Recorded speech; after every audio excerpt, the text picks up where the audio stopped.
لیکن یاد رکھنا، یہ سوچ کر گناہ چھوڑ دینا کہ میرا اللہ مجھے دیکھ رہا ہے، بس یہ سوچ کر اللہ دیکھ رہا ہے۔ یاد رکھیں، اپنے جیسا انسان دیکھیں، ہم گناہ نہیں کرتے، اللہ دیکھ رہا ہے، ہم گناہ کیوں کرتے ہیں۔ اپنے ابا دیکھیں، ہم ان کے سامنے سگریٹ نہیں پیتے، اللہ دیکھ رہا ہے۔ زنا کیسے کر لیتے ہیں، اللہ اکبر۔ پیر صاحب دیکھ رہے ہیں تو کھڑے ہو کر کے پانی نہیں پیتے، اور اللہ دیکھ رہا ہے تو بدکاری کر لیتے ہیں۔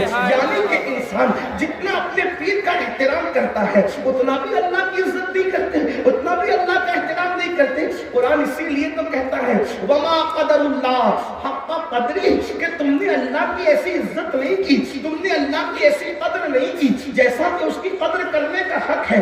اپنے جیسا انسان دیکھے، بلکہ بڑھ کے کہوں، اگر کسی آفس پر لگا ہوا ہو کہ آپ سی سی ٹی وی کیمرے کی زد میں ہیں، یعنی سی سی ٹی وی کیمرے یہاں لگے ہوئے ہیں، تو آدمی گٹکا کھا کر وہاں تھوکنا بھی پسند نہیں کرتا۔ کیوں؟ اس لیے کہ میں سی سی ٹی وی کیمرے کی زد میں ہوں۔ اگر پان کھانے والا پان کھا رہا ہے اور سی سی ٹی وی کیمرے کی زد میں ہو تو اللہ اکبر، آدمی پان کو وہاں نہیں تھوکتا۔ کیوں؟ اس لیے کہ سی سی ٹی وی کیمرے کی زد میں ہے، کیونکہ سی سی ٹی وی کیمرے کی زد میں ہو تو یہ ضرور دیکھا جائے گا کہ امین القادری آفس پہ چڑھتے ہوئے کیا کر رہا تھا، اترتے ہوئے کیا کر رہا تھا۔ اے نادان انسان، اپنے جیسے انسان کے لگائے ہوئے کیمرے کے سامنے تو ہے تو تو اتنی احتیاط کر رہا ہے کہ تو پان کو بھی نہیں تھوک رہا ہے، تو گٹکے کو بھی نہیں تھوک رہا ہے، اور تجھے ہر وقت، ہر گھڑی، ہر لمحہ، آٹو پہر، 24 گھنٹہ تیرا اللہ تجھے دیکھ رہا ہے۔ کیا خیال ہے تیرا؟ ان اللہ کان علیکم رقیبا، اللہ تجھ پر کڑی نگرانی کر رہا ہے۔ اللہ اکبر۔ آج کی آپ کو بتاؤں، ایک مرتبہ میرے اور آپ کے آقا سچے نبی صلی اللہ علیہ وآلہ وسلم نے فرمایا، اے میرے صحابہ، جہنم کے اندر ایک وادی ہے۔ اب ذرا توجہ سے سننا، دوسرے کبیرہ گناہ کی طرف آتے ہیں، اور تیسرے اس میں 2 گناہوں کا ذکر ہوگا۔ میرے اور تمہارے سچے نبی صادق و مصدوق صلی اللہ علیہ وآلہ وسلم نے فرمایا، اے میرے صحابہ، جہنم میں ایک وادی ہے، اس وادی کا حال یہ ہے کہ ایک دن میں 5 مرتبہ جہنم بھی اس سے پناہ مانگتا ہے۔ یعنی جہنم بھی جس سے پناہ مانگے، ایک ایسی وادی جہنم میں موجود ہے۔ آگ جس سے پناہ مانگے وہ کیسی آگ ہوگی، جہنم جس سے پناہ مانگے وہ کیسی جہنم ہوگی۔ میں اپنے ایک ایک روایت کا ذمہ دار ہوں جو بیان کر رہا ہوں، آپ اس سے حوالہ دے سکتے ہیں۔ میں کوئی ہوا میں گرا نہیں لگا رہا ہوں، میں کوئی آپ کو موبائل کا آرائی نہیں کر رہا ہوں۔ اللہ کرے کسی کے دل میں بات اترے، میری مائیں اور بہنیں بھی ہزاروں کی تعداد میں موجود ہیں، سب دل کے کانوں سے سنو۔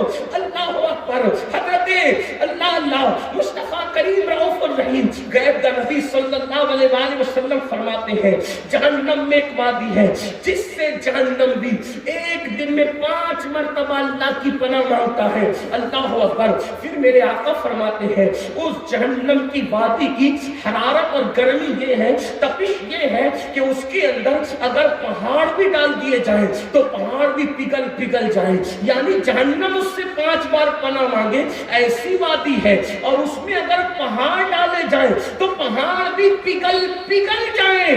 صحابہ کرام نے عرض کی، یا رسول اللہ، ہمارے ماں باپ آپ پہ قربان آقا، جس میں پہاڑ بھی پگھل جائیں گے اور جس سے ایک دن میں 5 مرتبہ جہنم پناہ مانگتا ہے، حضور اس وادی میں کس کو ڈالا جائے گا، اس میں کس کو رکھا جائے گا، وہ کس کا ٹھکانہ ہوگا؟ تو میرے آقا فرماتے ہیں 2 لوگوں کا ٹھکانہ ہوگا، جس سے 5 بار جہنم پناہ مانگے اور جس میں پہاڑ بھی پگھل جائیں، اس میں 2 لوگ ڈالے جائیں گے۔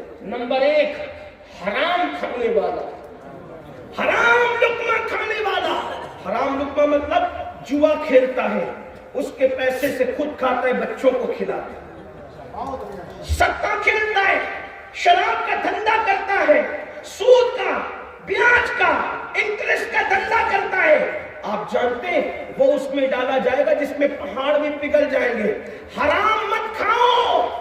کوئی سوچے میری تو کرانہ کی دکان ہے، میں تو حلال کماتا ہوں۔ اگر کرانہ دکان میں بھی جھوٹ بول کے سودا بیچتے ہو وہ بھی حرام ہے۔ دودھ میں پانی ملاتے ہو حرام ہے، تیل میں ملاوٹ کرتے ہو حرام ہے، دھوکہ کرتے ہو حرام ہے۔ سن لو، حرام نہ کماؤ۔ اللہ نے ہمارے مقدر میں لکھ دیا ہے، کیا لکھ دیا ہے کہ اللہ تمہیں دولت کتنی دے گا، مال کتنا دے گا۔ یاد رکھنا، حرام سے مت کماؤ، اگر حلال سے کماؤ گے تو بھی اتنا ہی ملے گا، اور حرام سے کماؤ گے تو بھی اتنا ہی ملے گا۔ تقدیر سے زیادہ وقت سے پہلے نہ کسی کو ملا ہے نہ کسی کو مل سکتا ہے۔ حلال کماؤ، حلال، اس میں کیا ہے دیکھو، حلال میں برکت ہے۔ حلال دیر سے آتا ہے، حلال کم آتا ہے، لیکن برکت اللہ نے رکھی ہے، اور حرام زیادہ زیادہ آتا ہے، جلدی جلدی آتا ہے، لیکن اس میں برکت نہیں ہوتی۔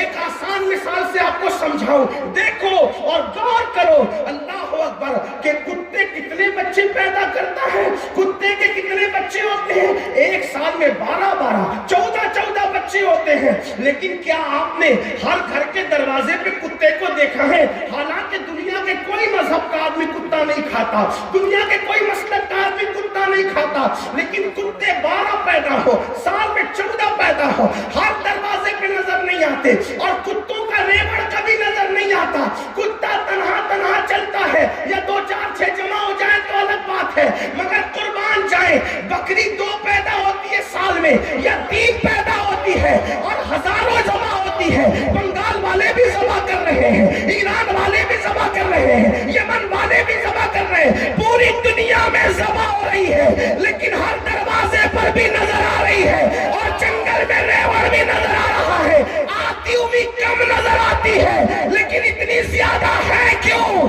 تو